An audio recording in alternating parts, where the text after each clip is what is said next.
सर्वेभ्यो नमो नमः। नमस्कार। संस्कृत साहित्य प्रश्नोत्तरी के दूसरे भाग में आपका स्वागत है। इस वीडियो के अंतर्गत भी हम साहित्य से संबंधित 40 प्रश्नों को हल करेंगे। इससे पहले हम रामायण और महाभारत से संबंधित 40 प्रश्नों को हल कर चुके हैं। तो अगर आपने पहले वाला वीडियो नहीं देखा है तो फर्स्ट ग्रेड, सेकंड ग्रेड की प्लेलिस्ट से आप उसे देख सकते हैं। इसके अतिरिक्त प्रश्नोत्तरी नाम से एक प्लेलिस्ट है, वहाँ से भी आप आगे आने वाले प्रश्नोत्तरी से संबंधित वीडियोस और जो अपलोड हो चुके हैं उन सभी को देख सकते हैं। इस वीडियो में हम आगे महाकवियों के विषय में 40 प्रश्नों को हल करेंगे। देखिए, ये एक पूरी सीरीज है जो कि लंबी चलेगी। हम एक वीडियो में केवल 40 प्रश्नों की ही बात करेंगे। दूसरी बात यह है कि बहुत सारे विद्यार्थियों के कमेंट आ रहे हैं कि मैम हर रोज़ आप क्वेश्चन पेपर अपलोड कीजिए। तो देखिए प्यारे बच्चों, मैं आपको ये बता दूं कि आपके सामने जो 20-25 मिनट का एक वीडियो आता है, उस एक 20-25 मिनट के वीडियो को बनाने के लिए बहुत मेहनत लगती है, बहुत ज़्यादा समय लगता है, क्योंकि सारे काम मैं खुद से करती हूँ। मेरे पहले किसी विषय को पढ़ना, फिर उसमें से अच्छा मैटर छांटना, उसमें से अच्छे क्वेश्चंस सेलेक्ट करना, उनको लिखना, फिर वीडियो बनाना, उसमें कोई कमी रह गई है तो उसका सुधार करना, उसके बाद अपलोड करना। तो बहुत लंबा प्रोसेस होता है, इसमें समय लगता है। तो हर रोज वीडियो लाने का मतलब है कि या तो मैं स्तरीय प्रश्न ना लेकर आऊं, जल्दबाजी में आपके लिए कोई भी प्रश्न उठा के 40 प्रश्न रख दूं, तो मुझे पता है आप बिल्कुल ऐसा नहीं चाहेंगे। तो इसीलिए आपकी अच्छाई के लिए ही एक दिन के बाद, अर्थात जैसे आज वीडियो अपलोड हो गया तो कल वीडियो अपलोड नहीं होगा, परसों होगा। तो आप धीरे धीरे इन प्रश्नों को देखिए। अगर आप ज़्यादा प्रश्न सॉल्व करना चाहते हैं तो चैनल पर पहले से बहुत सारे टेस्ट पेपर, बहुत सारे प्रश्न अपलोडेड हैं। अलग अलग प्लेलिस्ट बनी हुई हैं। टेस्ट सीरीज़ के नाम से भी प्लेलिस्ट है। इसके अतिरिक्त क्वेश्चन पेपर के नाम से भी बहुत सारी क्वेश्चन पेपर, टेस्ट पेपर से संबंधित प्लेलिस्ट हैं, 2-3 हैं। तो आप वहाँ से अपना आकलन कर सकते हैं। यहाँ पर जो ये वीडियो है साहित्य से संबंधित या किसी भी आगे जो भी हम प्रश्नोत्तरी लाएंगे तो वो एक दिन के बाद ही अपलोड होगा। तो आइए प्रारंभ करते हैं दूसरा भाग। पहला प्रश्न है, अश्वघोष का समय माना जाता है प्रथम शताब्दी ईसा पूर्व, चतुर्थ शताब्दी ईसा पूर्व, प्रथम शताब्दी या चतुर्थ शताब्दी। तो क्या सही उत्तर होगा? अश्वघोष का समय माना जाता है प्रथम शताब्दी। दूसरा प्रश्न है, बौद्ध भिक्षु मातृचेट, पितृचेट, मतिमित्र इत्यादि नामों से कौन विख्यात है? सुबंधु, कालिदास, बाणभट्ट या अश्वघोष। तो अश्वघोष के ही ये सारे नाम हैं, उन्हीं को इन नामों से जाना जाता है। ये बौद्ध दार्शनिक थे, आप इस बात से भली भांति परिचित होंगे। तो बौद्ध भिक्षु, मातृचेट, पितृचेट, मतिमित्र ये सारे नाम किसके हैं? अश्वघोष के। तीसरा प्रश्न है, चतुर्थ बौद्ध संगीति के उपाध्यक्ष कौन थे? रत्नाकर, कनिष्क, वसुमित्र या फिर अश्वघोष। तो जो चतुर्थ बौद्ध संगीति का आयोजन किया गया था उसके उपाध्यक्ष थे अश्वघोष, उसके अध्यक्ष वसुमित्र थे। ये बात आपको अच्छे से ध्यान रखनी है, क्योंकि इस तरीके का क्वेश्चन जीके में भी आपसे पूछा जा सकता है। हालांकि वसुमित्र का क्वेश्चन संस्कृत में आपसे नहीं पूछा जाएगा, लेकिन आप ये क्लियर रखेंगे यहीं पर तो आपके लिए अच्छा होगा, जीके के दृष्टिकोण से भी और संस्कृत के दृष्टिकोण से भी, कि जो चतुर्थ बौद्ध संगीति आयोजित की गई थी उसके अध्यक्ष वसुमित्र थे और उसके उपाध्यक्ष थे अश्वघोष। अगला प्रश्न है, अश्वघोष किसके समकालीन थे? हर्षवर्धन, कनिष्क, अशोक या फिर चंद्रगुप्त मौर्य। तो किसके समकालीन थे अश्वघोष? कनिष्क के, जिनके समय में चतुर्थ बौद्ध संगीति का आयोजन कुंडलवन में, कश्मीर में किया गया था। अगला प्रश्न है, अश्वघोष का मूल नाम क्या था? रत्नाकर, दिवाकर, आर्यभदंत या फिर मतिमित्र। तो अश्वघोष का मूल नाम आर्यभदंत था। तो यहाँ पर हो जाएगा ऑप्शन नंबर स। इनमें से रत्नाकर किसका नाम था? देखिए, ये जो मतिमित्र है इनको इस नाम से जाना जाता है, लेकिन इनका मूल नाम आर्यभदंत था। इसके अतिरिक्त रत्नाकर भी किसी एक प्रसिद्ध कवि का मूल नाम था। तो ये आपको कमेंट करके बताना है कि रत्नाकर कौन से कवि का मूल नाम था। अगला प्रश्न है, निम्न में से अश्वघोष की कृति नहीं है? बुद्धचरितम, चंडी शतकम, सौंदर्यनंदम और शारिपुत्र प्रकरणम। तो अश्वघोष की कृति कौन सी नहीं है? चंडी शतकम। इस बुद्ध चरितम, सौंदर्यनंदम और शारिपुत्र प्रकरण या शारद्वैत प्रकरण भी, शारद्वती प्रकरण भी जिसको कहा जाता है, ये सभी अश्वघोष की कृतियां मानी जाती हैं। 7वां प्रश्न है, बुद्ध चरितम में कितने सर्ग हैं? 17, 18, 14 या फिर 28? तो बुद्ध चरितम के अंतर्गत 28 सर्ग हैं, जिनमें से 1 से 14 तक तो मूल संस्कृत में प्राप्त होते हैं। इसके अतिरिक्त 15, 16 और 17 ये 3 सर्ग चीनी भाषा में अनुदित प्राप्त होते हैं। तो लेकिन अगर आपसे पूछा जाए कि बुद्ध चरितम के अंतर्गत कितने सर्ग हैं या मूल सर्ग या कुल सर्ग कितने हैं, तो इसका उत्तर हो जाएगा 28। और अगर इस तरीके से आपसे क्वेश्चन पूछा जाए बुद्ध चरितम में कितने सर्ग संस्कृत में हैं, तो उत्तर हो जाएगा 14। और अगर पूछा जाए कि बुद्ध चरितम में वर्तमान में कितने सर्ग प्राप्त होते हैं, तो उत्तर हो जाएगा 17। तो ये सारी बातें आपको ध्यान रखनी है, प्रश्न को ध्यान से पढ़ना है कि क्या पूछा जा रहा है। अगला प्रश्न है, बुद्ध चरितम में अश्वघोष ने किस रीति का प्रयोग किया है? वैदर्भी, पांचाली, गौड़ी या फिर लाटी? तो किस रीति का प्रयोग करते हैं बुद्ध चरितम में अश्वघोष? वैदर्भी का। अगला प्रश्न है, बुद्ध चरितम किस श्रेणी का काव्य है? गद्य काव्य, खंड काव्य, महाकाव्य या आख्यायिका? तो अगर आपने पूर्व के प्रश्न को ध्यान से देखा है तो आपका उत्तर वहीं पर छिपा हुआ था। जब हम बात करते हैं कि बुद्ध चरितम में 28 सर्ग हैं, तो सर्गों में विभाजन महाकाव्य का ही किया जाता है। तो यहाँ पर सही उत्तर क्या हो जाएगा? ऑप्शन नंबर 100, बुद्ध चरितम महाकाव्य श्रेणी का काव्य है। 10वां प्रश्न है, बुद्ध चरितम का अंग्रेजी भाषा में अनुवाद किसने किया? Max Muller, doctor Johnson, professor Vincent या फिर डॉक्टर जोनाथन? तो यहाँ पर सही उत्तर हो जाएगा डॉक्टर जॉनसन। अगला प्रश्न है, बुद्ध चरितम का प्रधान रस है करुण रस, श्रृंगार रस, शांत रस या फिर वीर रस? तो बुद्ध चरितम का प्रधान रस है शांत रस। 12वां प्रश्न है, बुद्ध चरितम के अंतर्गत कौन सी बौद्ध संगीति का वर्णन है? प्रथम, द्वितीय, तृतीय या चतुर्थ? तो बुद्ध चरितम के अंतर्गत कौन सी बौद्ध संगीति का वर्णन है? आपको ध्यान से पढ़ना है और उत्तर देना है, प्रथम, द्वितीय, तृतीय या चतुर्थ? तो यहाँ पर सही उत्तर हो जाएगा ऑप्शन नंबर अ। अश्वघोष जो है वो चतुर्थ बौद्ध संगीति के उपाध्यक्ष रहे हैं, कनिष्क के समकालीन हैं, लेकिन इन्होंने बुद्ध चरितम के अंतर्गत प्रथम बौद्ध संगीति का वर्णन किया है। तो यहाँ पर सही उत्तर होगा ऑप्शन नंबर अ। 13वां प्रश्न है, सौंदर्यनंदम में कितने सर्ग हैं? 14, 18, 17 या फिर 28? तो सौंदर्यनंदम में कुल 18 सर्ग हैं जो सभी संस्कृत भाषा में प्राप्त होते हैं। 14वां प्रश्न है, सौंदर्यनंदम महाकाव्य की नायिका कौन है? नंदिनी, सुदक्षिणा, अवंतिका या फिर सुंदरी? तो सौंदर्यनंदम महाकाव्य की नायिका हो जाएंगी सुंदरी और नायक हैं इसके नंद। जो बुद्ध के सौतेले भाई हैं नंद, उनकी और उनकी पत्नी जो उसके मोहपाश में फंसे रहते हैं नंद, सुंदरी, इन दोनों की कथा का वर्णन है कि किस प्रकार बुद्ध उनको उसकी पत्नी के प्रेम से छुड़ाते हैं और बौद्ध दर्शन की तरफ उनको प्रेरित करते हैं, दार्शनिकता की तरफ प्रेरित करते हैं। तो उन्हीं का सारा वृत्तांत इसके अंतर्गत वर्णित किया गया है। तो इसके नायक हो जाएंगे नंद और नायिका हो जाएगी सुंदरी। 15वां प्रश्न है, अश्वघोष रचित किस काव्य पर भगवत गीता के दार्शनिक तत्वों का प्रभाव दिखाई देता है?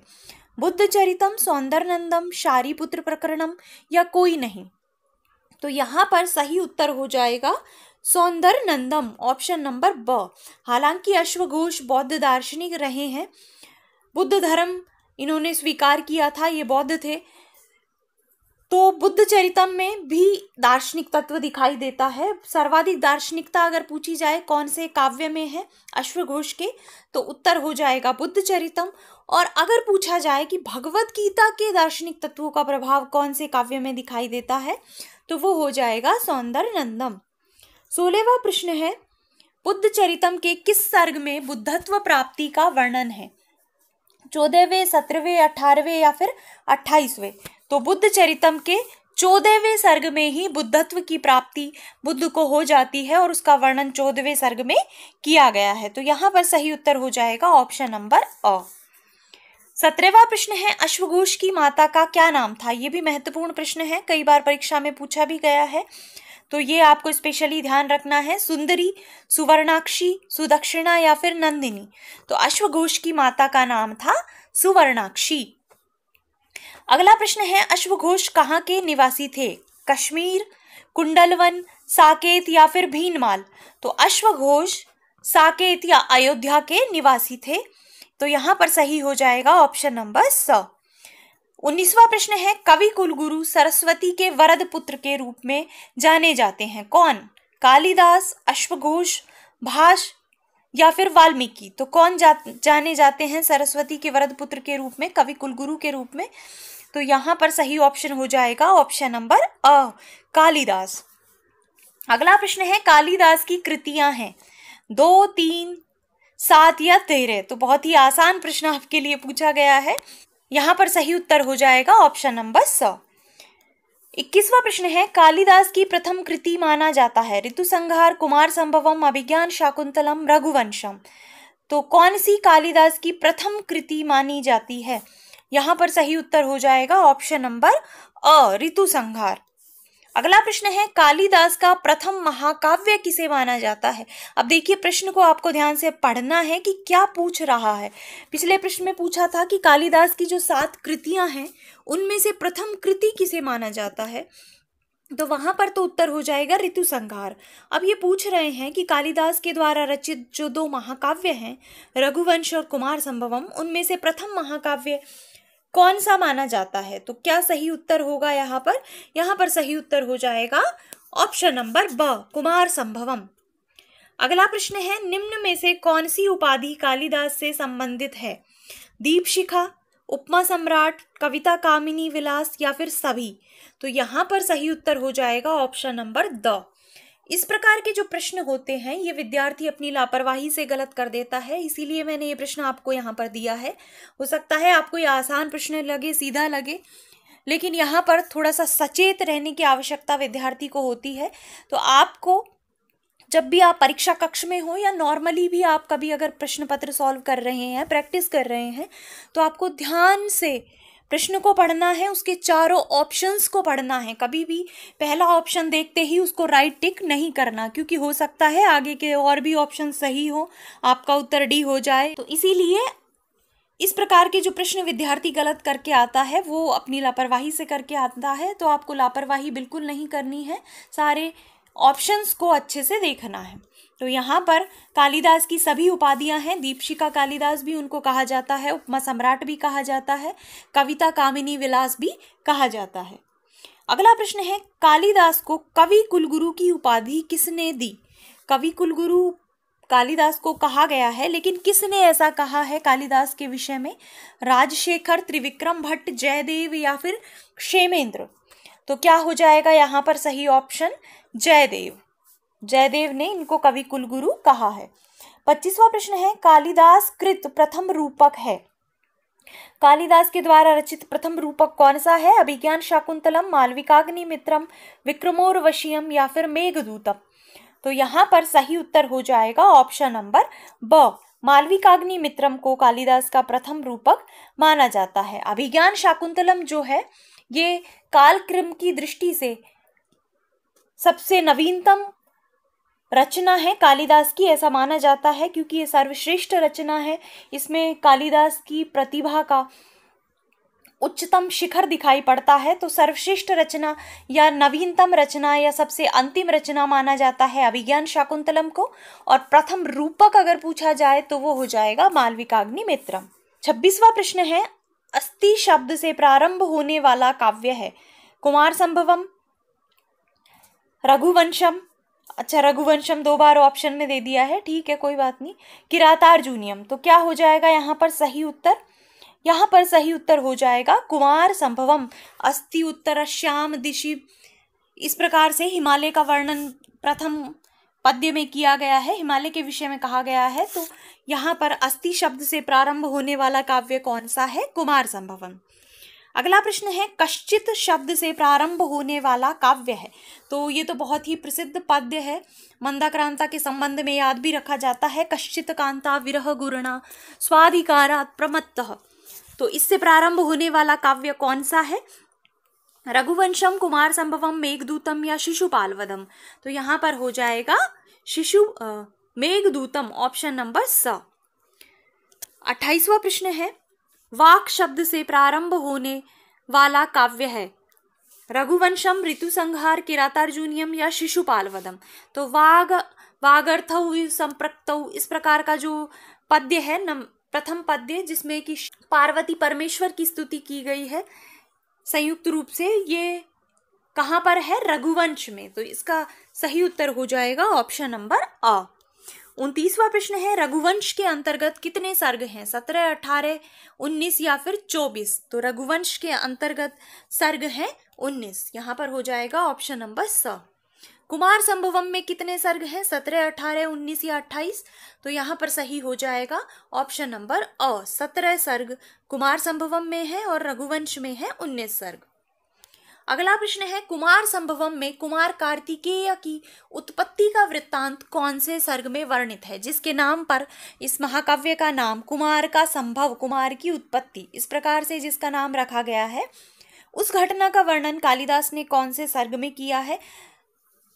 चतुर्थ सर्ग, अष्टम सर्ग, एकादश सर्ग या सप्तदश सर्ग। तो यहाँ पर क्या सही उत्तर होगा? सही उत्तर हो जाएगा ऑप्शन नंबर स, एकादश सर्ग। 11वें सर्ग में कुमार की उत्पत्ति, कुमार कार्तिकेय की उत्पत्ति का वर्णन किया गया है। 32वां प्रश्न है, कुमार संभवम में शिव पार्वती विलास का वर्णन कौन से सर्ग में है? जहां पर शिव पार्वती विलास का वर्णन किया गया है, जिसके लिए कालिदास की आलोचना भी की जाती है, तो उसका वर्णन कौन से सर्ग में है? चतुर्थ, षष्ठ, अष्टम या एकादश। ये देखिए बहुत महत्वपूर्ण बातें हैं इन महाकाव्यों के विषय में, जिनके संबंध में पूछे जाने की संभावना होती है। तो ये कुछ स्पेशल बातें आपको याद रखनी है। कौन से सर्ग में शिव पार्वती विलास का वर्णन किया गया है? अष्टम सर्ग में। तो यहाँ पर सही उत्तर हो जाएगा ऑप्शन नंबर स। 33वां प्रश्न है, कनिष्ठिका अधिष्ठित माना जाता है किसको?